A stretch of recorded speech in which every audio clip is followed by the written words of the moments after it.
বাংলাদেশের দিকে ধেয়ে আসছে অতি ভারী বৃষ্টির কালো মেঘ, যা আগামী 5 দিন দেশের দক্ষিণ ও দক্ষিণ পূর্বাঞ্চলে ভয়াবহ প্রভাব ফেলতে চলেছে।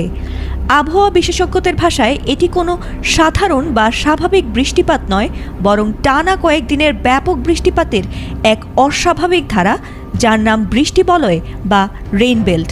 আর এ ভারী বৃষ্টিপাতে তলিয়ে যেতে পারে দেশের অন্তত 10টি জেলা।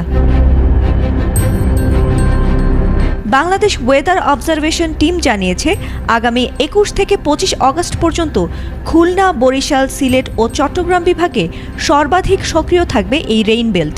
এ সময় কোথাও কোথাও 200 থেকে 250 মিলিমিটার পর্যন্ত অতি ভারী বৃষ্টি হতে পারে।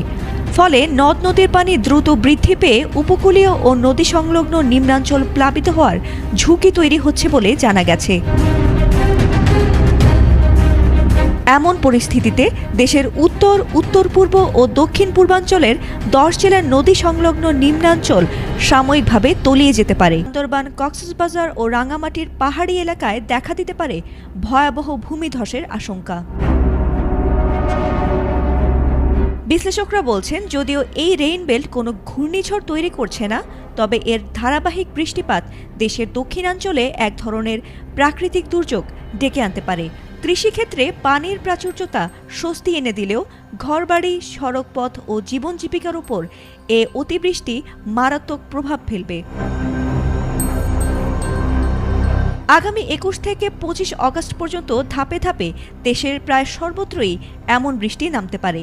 তবে খুলনা, বরিশাল, চট্টগ্রাম বিভাগে এটি ভয়াবহ আকার ধারণ করবে বলে মনে করছেন আবহাওয়া বিশেষজ্ঞরা।